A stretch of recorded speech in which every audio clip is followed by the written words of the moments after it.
Hey, this is John the Super Taster. Today I'm going to be trying a Chinese Lay's variety called Braised Lion Head. This is actually a pork meatball that is stewed with some vegetables in it. And it's supposed to taste really good. It's very traditional Chinese. Regular wavy Lay's.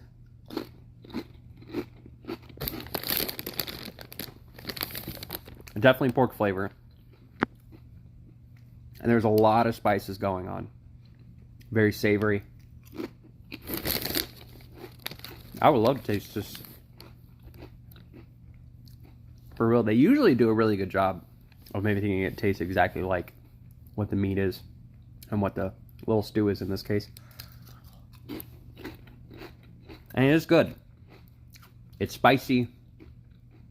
Like spicy, not hot spicy. Definitely worth it.